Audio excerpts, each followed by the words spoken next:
कोविड-19 ने पूरी दुनिया की अर्थव्यवस्था की कमर तोड़ रखी है। टीके विकसित हो जाने के बाद हालात में हालांकि धीरे धीरे सुधार हो रहा है, लेकिन भारत में कोरोना की दूसरी लहर ने चिंता पैदा कर दी है। आखिरी तौर पर हालांकि हालात काबू में रहने के आसार हैं, लेकिन कोरोना के वायरस ने गरीब और मध्यम वर्ग को बहुत हद तक तोड़कर रख दिया है। लेकिन क्या आप जानते हैं कि कोरोना काल में भारत में अरबपतियों की संख्या में खासा इजाफा हुआ है। 2020 में अप्रैल महीने में भारत में 12 करोड़ लोगों की नौकरी चली गई थी, लेकिन कुछ महीनों में करीब 11 करोड़ लोगों ने दूसरे काम तलाश लिए। लेकिन पढ़े लिखे बहुत से लोगों की कमाई घट गई।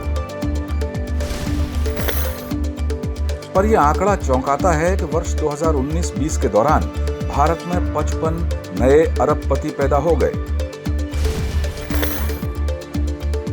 लेकिन ज्यादा चिंता की बात है कि देश में मध्यम वर्ग की आबादी में करीब 3.25 करोड़ की कमी आई है।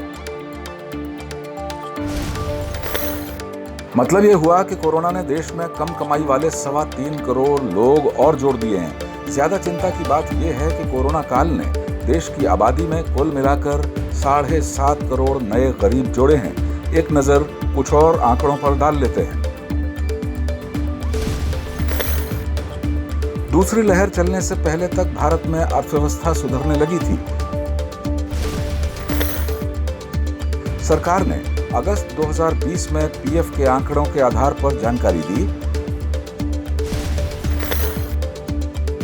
6.55 लाख लोगों के नए पीएफ खाते खुले, यानी उन्हें नौकरी मिल गई थी। लेकिन असल चिंता की बात यह थी कि अप्रैल से दिसंबर 2020 के बीच 71 लाख पीएफ खाते बंद हुए थे, यानी कितने लोग बेरोजगार हो गए थे। हालांकि पीएफ खाता बंद होने वालों में रिटायर होने वाले लोग भी शामिल रहे होंगे।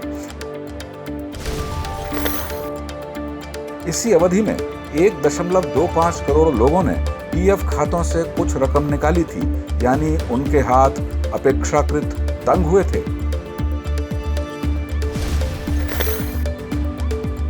कोरोना काल में भारत में 55 नए अरबपति पैदा हुए, तो जाहिर है कि इनमें उद्योगपति ही शामिल होंगे। ऐसे उद्योगपति जो कोरोना से निपटने के सामान का कारोबार करते होंगे। अभी जो कोरोना की नई लहर चल रही है, उससे लोगों ने गंभीरता से नहीं लिया तो मुश्किल बढ़ने की ही आशंका रहेगी। सरकारें तो प्रोटोकॉल जारी कर सकती हैं, टीका मुहैया करा सकती हैं, लेकिन उन प्रोटोकॉल का पालन तो हमें करना है, टीके भी हमें ही लगवाने हैं। टॉस की अपील है कि हम सभी मास्क जरूर लगाएं, 2 गज की दूरी बनाकर रखें, टीका जरूर लगवाएं, भीड़ भाड़ न करें, तो जल्द ही अर्थव्यवस्था पटरी पर लौटना शुरू हो सकती है।